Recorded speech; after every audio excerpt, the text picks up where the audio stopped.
حدیث پاک میں آتا ہے جو یہ 5 کام جمعے والے دن کر لے تو اس کی جنت واجب ہو جاتی ہے اس پر. اب دیکھیں نا, جنت واجب ہو جانے والا عمل ہے تو زندگی میں کبھی ایک بار تو کریں. اس میں کیا ہے کہ جمعے کے دن روزہ رکھے, جمعہ پڑھے, کسی مریض کی عیادت کرے. یہ 3 کام تو ہم کر سکتے ہیں. کل روزہ سب نے رکھا ہوگا, جمعہ پڑھیں گے, مریض خاندان میں کوئی نہ کوئی مل جاتا ہے, ہو سکتا ہے مسجد میں مل جائے. 2 کام ہے, نکاح میں شرکت کرے اور جنازے میں شرکت کرے. اس کے ساتھ ایک چھوٹا سا, میں شاید چہروں پہ مسکراہٹ بھی آئے گی اور بندہ چاہے تو نیکی کیسے ہو جاتی ہے. اچھا مجھے چونکہ کل یہ 4 کام میسر ہیں, نکاح میں نے پڑھانا ہے فیضان مدینہ میں, تو اب میں صرف اب اللہ خیر کرے جنازہ مل جا گیا تو. لیکن ایک بار کیا ہوا کہ ایک مبلغ دعوت اسلامی جو تھے, ان کا میں اس کی واقعہ بتا رہا ہوں کہ کوشش کرے تو بندہ کیسے مل جاتا ہے اس کا کام, کہ انہوں نے سوچا کہ یار سب کو بیان کرتا رہتا ہوں اور کبھی خود تو یہ کام کیا نہیں, تو یار چلے ہم بھی کوشش کریں. تو روزہ رکھ کے جمعہ پڑھا, اور فیضان مدینہ میں وہ ہے کیا نام ہے, شفا خانہ ہے, تو وہاں بھی چلے گئے, مریض کی عادت بھی ہو گئی, نکاح پڑھانا تھا, نکاح بھی شرکت ہو گئی.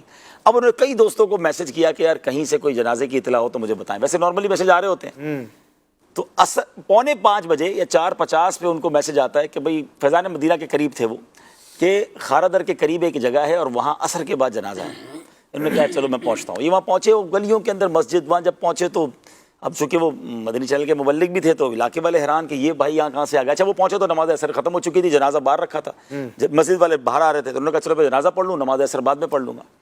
تو مسجد والوں نے کہا نہیں, نماز جنازہ آپ نہیں پڑھانی ہے, تو انہوں نے نماز جنازہ بھی پڑھا دی. اب جو میں بات بتانا چاہ رہا ہوں کہ نیت اچھی تھی الحمدللہ ماشاءاللہ. تو ہوا کیا, جب جنازے سے فارغ ہوئے نا تو ایک نوجوان اس مبلغ دعوت اسلامی کے پاس آ کر کہتا ہے کہ آپ اس علاقے میں یا جنازہ پڑھنے کیسے آ گئے؟ انہوں نے کہا بس وہ کچھ اور بات ہے, آپ چھوڑیں. بولا نہیں ایسے نہیں ہے, آپ کو بھیجا گیا ہے. بولا کیوں؟ کہہ رہا ہے یہ میری نانی کا یا پتہ نہیں پھوپھی کا بتایا, ان کا جنازہ تھا اور یہ دن میں 15-16 گھنٹے مدنی چینل دیکھتی تھی اور ان کی یہ وصیت تھی کہ میرا جنازہ مدنی چینل والے پڑھائیں گے. اللہ یہ آپ کیسے آئے ہیں, کہاں سے آئے ہیں؟ تو وہ مبلغ بھی حیران, وہ بھی حیران. بہرحال اللہ کے راز ہوتے ہیں, پتہ نہیں کس کو کہاں کیسے بھیج دیا جاتا ہے. لیکن میں یہ کہنا چاہ رہا ہوں کہ اس طرح کی, جیسے ہم صحابہ میں بھی سنتے ہیں نا کہ نیکیوں کا موقع ڈھونڈتے تھے, لیکن بہرحال اللہ پاک سب کو خیر سے رکھے. ہم جنازہ کی تمنا نہیں کر رہے, لیکن جنازے آلریڈی ہوتے ہیں. جس طرح اگر ہم تلاش کرنا چاہیں تو خوشی ہوگی نا کہ اب جنازہ پڑھنے کی تو ثواب ہے نا. کچھ لوگ کہتے ہیں یار یہ 5 چیزیں کہاں پوری کریں. میں نے کہا میں یہ اناؤنس کر دیتا ہوں, جمعے کے دن جو یہ 5 کام کر لے اس کو 5 لاکھ ملیں گے. اب دیکھیں کیسے پورے نہیں ہوتے. کل رات سے بیٹھ جائیں گے, یار کہاں مریض ملے گا, کہاں نکاح ملے گا, ڈھونڈ کے رہیں گے. مسجدوں میں اعلان شروع ہو جائیں گے کہ بھائی کہاں نکاح بتا دیں, اگر جیسی کوئی جنازے کا اعلان ہو. تو جب 5 لاکھ روپے ملے اور 5 کام کرنے کے لیے آپ تیار ہو جاتے ہو تو یہ تو نبی پاک کا فرمان ہے کہ جنت واجب ہو جاتی ہے. سبحان اللہ, واجب ہو جاتی ہے. اور جمعہ وہ بھی رمضان کا. ناظرین, رمضان کا پہلا جمعہ بہت بہت مبارک ہو. یاد رہے کہ جمعہ کی ایک نیکی 70 نیکیوں کے برابر ہے. ہم نے کرنا یہ ہے کہ اس جمعے کو خوب نیکیاں کرنی ہیں. قرآن پاک کی تلاوت کریں, ہو سکے تو سورہ یاسین اور سورہ کہف کی تلاوت کریں جس کی بہت ساری فضیلتیں ہیں. اور سبحان اللہ, اگر والدین ہیں تو ان کو جمعہ مبارک کہیں, ان کے ہاتھ چومیں, اور اگر والدین دنیا سے چلے گئے تو ان کی قبر پر حاضری ضرور دیں. اور اس کے ساتھ ساتھ جمعے کی نماز کے لیے پہلے جائیں.